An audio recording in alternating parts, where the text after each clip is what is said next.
في وقت من الأوقات كل واحد بيوصل لمرحلة يحس فيها إن مشاعره تقيلة ومش فاهم هو ليه بيتضايق بسرعة، وليه كلمة صغيرة تهزه، وليه مواقف بسيطة تقعد جواه أيام. وهنا بيبدأ السؤال الحقيقي: هو في مشكلة ولا في حاجة ناقصة؟ واللي ناقص في معظم الوقت مش قوة ولا إرادة ولا ثقة. اللي ناقص غالبا هو الذكاء العاطفي، القدرة على فهم المشاعر، التعامل معاها وتوجيهها بدل ما تسيطر هي على الإنسان. في البودكاست ده هنتكلم عن الذكاء العاطفي بشكل هادي، بسيط، ومن غير تنظير. هنفهم ليه مهم، وإزاي بيغير طريقة التعامل مع النفس ومع الناس. يعني إيه أصلاً ذكاء عاطفي؟ الذكاء العاطفي مش إن الإنسان يبطل يحس، ولا إنه يبقى جامد ولا بيتأثر. هو العكس تماماً. هو إن المشاعر تبقى موجودة، قوية، صريحة، بس متسيطرش. إن الغضب يبقى مفهوم، مش منفجر. إن الحزن يبقى مفهوم، مش مستنزف. إن الخوف يبقى مفهوم، مش موقف للحياة. هو إن الإنسان يعرف أنا حاسس بإيه وليه وإزاي أتصرف. ناس كتير بتفكر إن الذكاء العاطفي حاجة لطيفة، رفاهية، بس الحقيقة إنه مهارة بتغير الحياة، بتغير العلاقات، وبتغير القرارات، وبتغير النفس من جوه. أول خطوة إنك تلاحظ قبل أي مهارة، قبل أي تدريب، قبل أي كلام كبير. أول خطوة في الذكاء العاطفي هي الملاحظة. إن الإنسان يبدأ ياخد باله من اللي بيحصل جواه. مشاعره بتيجي إمتى؟ بتزيد ليه؟ مين اللي بيأثر؟ وإزاي؟ الموضوع بيبدأ من لحظة صغيرة جدا. لحظة سؤال: أنا ليه اتضايقت دلوقتي؟ ناس كتير بتعدي على مشاعرها كأنها مش موجودة. تزعل وتسكت، تتضايق وتغير الموضوع، تحس بضغط وتقول عادي هيفوت. بس الحقيقة إن اللي مش بيتفهم بيتراكم، وكل تراكم بيتحول حمل، والحمل يزيد لحد ما يبقى انفجار أو انهيار. علشان كده أول مهارة هي إن الإنسان يسمع صوته الداخلي، ياخد باله، يلقط الإشارة، يفهم الرسالة قبل ما تبقى أزمة. أنت مش مشاعرك، لكنك مسؤول عنها. الذكاء العاطفي مش إن المشاعر تختفي، ولا إن الإنسان يبقى مش بيتأثر. هو إن المشاعر تبقى موجودة، لكنها مش اللي بتقرر. الخوف موجود، لكن مش هو اللي يقول متخدش الخطوة. الغضب موجود، لكن مش هو اللي يتحكم في الرد. الاحتياج موجود، لكن مش هو اللي يختار العلاقات. الوحدة موجودة، لكن مش هي اللي ترجع ناس غلط. الإنسان مش مشاعره، لكن مسؤول إنه يقرر هي هتتحرك إزاي وتتوجه فين. ودي قوة، قوة حقيقية هادية، مش صاخبة. قوة بتظهر في اللحظة اللي الإنسان يقول فيها أنا فاهم أنا حاسس بإيه وهتعامل معاه بهدوء. التعامل مع الناس من غير ما يخدوك معاهم. الذكاء العاطفي بيبان بوضوح في العلاقات. لما حد يبقى عصبي وبدل ما الإنسان يرد يقرر يفهم. لما حد يبعد والإنسان يدرك إن ده سلوكه مش قيمته. لما كلمة توجع بس الإنسان يعرف إنها انعكاس للي قدامه، مش ليه. لما العلاقات تتحسن لأن الإنسان بقى بيشوف اللي ورا السلوك، مش شكل السلوك نفسه. الذكاء العاطفي مش بيخلي الحياة أسهل، لكن بيخلي الفهم أعمق، والاختيارات أنضج، والحدود أوضح، والوجع أقل. التحكم مش كبت. ناس كتير تفتكر إن الذكاء العاطفي يعني كبت المشاعر، يعني الواحد يكتم ويضحك ويتماسك كأنه مش إنسان. لكن الحقيقة عكس كده تماماً.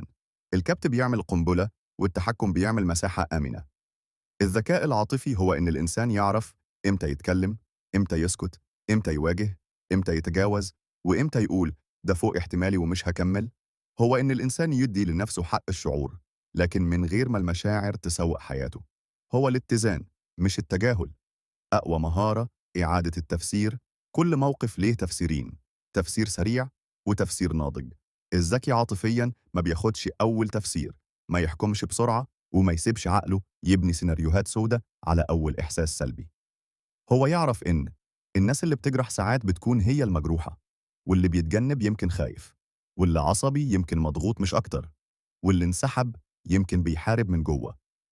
إعادة التفسير بتخلي الإنسان يشوف الصورة بزاوية أوسع، وده يهديه ويخليه يتعامل بوعي بدل الانفعال. اختيار المعارك. مش كل حاجة تستاهل رد، مش كل كلمة تستاهل تفسير، ومش كل شخص يستاهل تدخل لتغييره. الذكاء العاطفي يعلم الإنسان يختار إيه اللي يقاتل عشانه، وإيه اللي يسيبه يعدي، وإيه اللي ينسحب منه بصمت. لأن السلام الداخلي أهم من كسب الجدال، وإن السعادة أهم من إثبات إنك صح. وإن راحة البال أهم من إرضاء الناس. الوعي بداية القوة. الذكاء العاطفي مش رفاهية، ده أساس من أسس الحياة السليمة، لأنه يخلي الإنسان يعرف نفسه، يفهم احتياجاته، يتجنب العلاقات المؤذية، يتعامل مع الصدمات بنضج، ويعيش حياته من غير ما يتساقط من جوه. كل ما يزيد الوعي تزيد القوة، وكل ما تزيد القوة تزيد الراحة، وكل ما تزيد الراحة يبقى الإنسان أقرب لنسخته اللي يستحق يبقى عليها. الذكاء العاطفي مهارة تبني حياة أعلى مستوى من الذكاء العاطفي، مش إن الإنسان يسيطر على كل حاجة، لكن إنه يفهم إن التحكم الحقيقي يبدأ من الداخل، من طريقته في الكلام، من اختياراته، من ردود أفعاله، ومن احترامه لنفسه مهما كان الوضع حواليه فوضوي. الذكي عاطفياً مش اللي مش بيزعل، ولا اللي ما بيتأثرش، ولا اللي ما بيبانش عليه حاجة. الذكي عاطفياً هو اللي يزعل ويتأثر، لكن ما يسيبش أي إحساس يكسر جواه حاجة. هو اللي يعرف يحافظ على قلبه من غير ما يؤذيه، ويحافظ على عقله من غير ما يرهقه، ويحافظ على نفسه من غير ما يفقدها علشان أي حد. هو اللي يفهم إن المشاعر مش ضعف، وإن الوعي قوة، وإنك لما تعرف تتعامل مع اللي جواك، العالم اللي بره مش هيقدر يحركك بسهولة. وفي الآخر، كل ده مش رحلة بتخلص، دي مهارة بتتعلم كل يوم، مع كل تجربة، كل خيبة، كل بداية جديدة، وكل خطوة وعي حتى لو صغيرة. ومهما حصل، البداية دايما من جواك. انت اللي تقدر تفهم، وتقدر تختار، وتقدر تبني حياة تليق بيك. لكن خلينا أقول لك حاجة مهمة. الذكاء العاطفي مش معناه إنك تبقى مثالي، ومش معناه إنك ما تغلطش، ولا معناه إن مشاعرك تبقى ثابتة طول الوقت. الذكاء العاطفي معناه إنك تبقى واعي بنفسك، تبقى عارف أنت بتتصرف كده ليه، وإيه اللي بيحركك، وإيه اللي بيأثر عليك.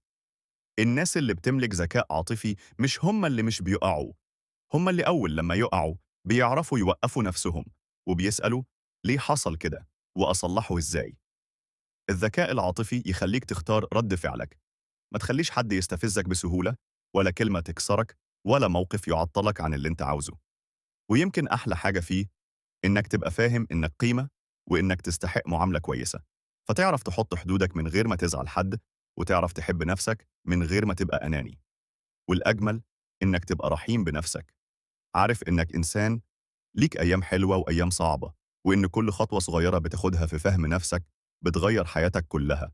عارف، في ناس فاكرة إن الذكاء العاطفي معناه إننا نفضل هاديين على طول ومبتسمين على طول، بس الحقيقة أبسط وأعمق من كده بكتير. الذكاء العاطفي معناه إنك تعرف إمتى تسكت وإمتى تتكلم، تعرف إمتى تكمل وإمتى توقف، تعرف إمتى تحارب وإمتى تستسلم لحاجة أنت مش قدها دلوقتي. وده مش ضعف ولا هروب، ده قوة نضجت من جواك. الذكاء العاطفي بيعلمك تحترم طاقتك، وبيفكرك إنك مش مضطر تثبت نفسك في كل موقف، ولا لازم ترد على كل كلمة، ولا لازم تشرح نفسك لكل حد. أوقات كتير اللي بينقذك مش شطارتك، اللي بينقذك هو هدوءك، هو إنك تفهم إن أي إحساس بيمر، وأي غضب بيعدي، وأي وجع بيخف. والأكبر من كده إنك تبدأ تفهم نفسيتك، وتعرف ليه بتتصرف بالشكل ده، وتبدأ تعالج الأصل مش العرض. لما تتصالح مع مشاعرك، لما تبطل تقاومها، لما تبطل تخوف نفسك من نفسك، ساعتها حياتك بتتغير واحدة واحدة من غير ما تحس. وده كان كلامنا النهاردة عن الذكاء العاطفي. لو عجبك الفيديو، اشتركوا في قناة منديل عشان توصلكم كل الحلقات الجديدة. وخليكم فاكرين، الرحلة جواكم مش براكم.